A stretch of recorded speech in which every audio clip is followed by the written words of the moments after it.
Tollywood stars directors వయసు తెలిస్తే mind block అవుతుంది. ఎవరి ఓల్డ్ ఎవరి యంగ్. రాజమౌళి, పూరి జగన్నాథ్, త్రివిక్రమ్, సుకుమార్, కొట్టాల శివ, సందీప్ రెడ్డి వంగ, శ్రీను వైట్ల, ప్రశాంత్ నీల్ టాలీవుడ్ టాప్ డైరెక్టర్స్గా ఉన్నారు. వీరి వయసు తెలిస్తే ఒకంత షాక్ కావడం ఖాయం. ఎవరెవరు ఎప్పుడు పుట్టారో, వారి వయసు ఎంత, ఎవరి ఓల్డ్ ఎవరి యంగ్ అనేది మనం ఇప్పుడు చూద్దాం. ఎవరికి అందనంత ఎత్తులో ఉన్నాడు దర్శకుడు రాజమౌళి. RRR మూవీతో గ్లోబల్ ఫేమ్ రాబట్టాడు. రాజమౌళి 1973 అక్టోబర్ 10న జన్మించాడు. ఆయన వయసు 50 ఏళ్ళు. సినిమాకు 2-3 ఏళ్ళు తీసుకుంటున్నారు. నెక్స్ట్ మహేష్ బాబుతో పాన్ వరల్డ్ మూవీ చేస్తున్నారనమాట. పుష్ప చిత్రంతో సుకుమార్ ఇమేజ్ పాన్ ఇండియాకు చేరింది. టాలీవుడ్లో రాజమౌళి తర్వాత స్థానం ప్రస్తుతం సుకుమార్దే. సుకుమార్ వయసులో రాజమౌళి కంటే పెద్దవాడు. 1970 జనవరి 11న జన్మించాడనమాట. అయితే సుకుమార్ వయసు 54 ఏళ్ళు. ప్రస్తుతం పుష్ప 2 పనుల్లో బిజీగా ఉన్నారు.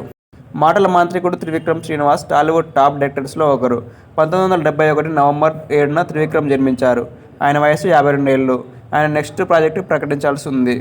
దేవర మూవీతో బాక్సాఫీస్ను షేక్ చేసేందుకు సిద్ధం అవుతున్నాడు కొట్టాల శివ.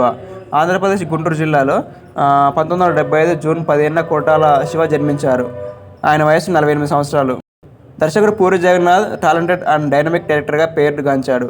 పూరి జగన్నాథ్ ఈ జనరేషన్ స్టార్స్ డైరెక్టర్స్లో అందరిలో పూరి జగన్నాథ్ వయసులో పెద్దవాడు కావడం విశేషం. అసలు 1966 సెప్టెంబర్ 28న జన్మించిన పూరి జగన్నాథ్ వయసు 55 ఏళ్ళు. ప్రస్తుతం ఆయన డబుల్ స్మార్ట్ మూవీ చేస్తున్నారు. వరుస విజయాలతో దూసుకుపోతున్నాడు దర్శకుడు సందీప్ రెడ్డి వంగ. ఆయన డెబ్యూ మూవీ అర్జున్ రెడ్డి ఒక సంచలనం. అర్జున్ రెడ్డి రీమేక్ కబీర్ సింగ్ అంతకు మించిన విజయం సాధించింది. ఇక యానిమల్తో ₹900 కోట్ల వసూలు రాబట్టాడు. 1981 డిసెంబర్ 25న జన్మించిన సందీప్ రెడ్డి వంగ వయసు 41 సంవత్సరాలు. KGF సిరీస్తో దేశాన్ని ఊపేశాడు ప్రశాంత్ నీల్. ఆంధ్రప్రదేశ్లో పుట్టిన ప్రశాంత్ నీల్ కన్నడ పరిశ్రమలో సెటిల్ అయ్యాడు. సలార్తో టాలీవుడ్లో అడుగుపెట్టాడు. 1980 జూన్ 4న పుట్టిన ఆయన వయసు 44 సంవత్సరాలు. చూశారు కదా మన టాలీవుడ్లో ఉన్నటువంటి టాప్ డైరెక్టర్స్ యొక్క వయసు ఏ విధంగా ఉందనేది. దీని గురించి మీరేమనుకుంటున్నారో కామెంట్ రూపంలో తెలియజేయండి.